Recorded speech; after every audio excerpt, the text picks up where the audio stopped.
আসসালামু আলাইকুম এভরিওয়ান। তো আজকে আপনাদেরকে দেখাবো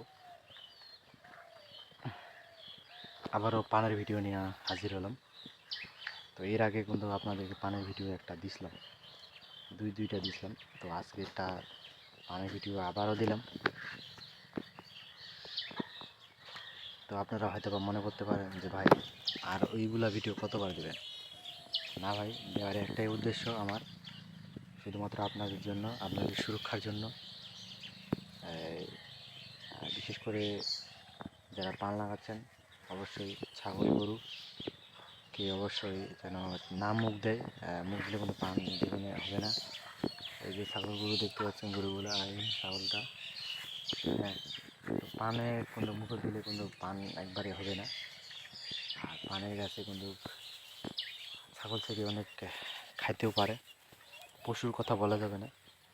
তো আমি একটা জিনিস আপনাদেরকে বোঝানোর জন্য এই ভিডিওটা করছি, বিশেষ করে মূলত বিষয়টা হচ্ছে যে এই যে বাতিগুলো দেখতে পাচ্ছেন, গোছগুলা, হ্যাঁ, তো গোছগুলোতে আমরা চারপাশে গোছগুলা দিচ্ছি কেন? তো গোছগুলা দিয়ে আমরা পানে একটা মানে ঘেরানি দিচ্ছি, অর্থাৎ ঘেরানি চারপাশে পাঁচিয়ে একটা ঘেরানি দিচ্ছি। ঘেরানি দেওয়ার উদ্দেশ্যটা কি?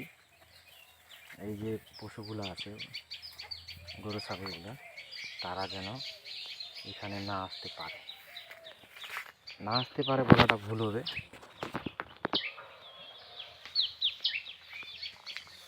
এখানে আসবে,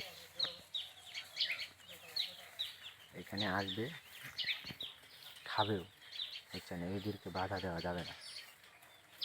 তো বাজার থেকে আপনারা অবশ্যই নেট কিনে আনবেন, মাছ মারা এগুলো নেট নেট পাওয়া যায়।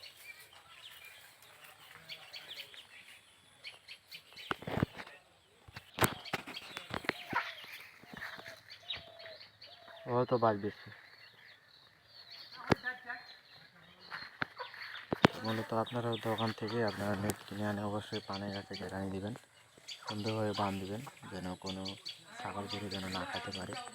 এতে করে আপনারই ভালো হবে, হ্যাঁ, এতে করে আপনারই ভালো হবে কি, ছাগল গরু খাইতে পারবে না, এতে করে আপনার গাছটাও মানুষ হয়ে যাবে। তো মূলত ছিল এই আজকের ভিডিও। দেখা হবে পরের ভিডিওতে। কথা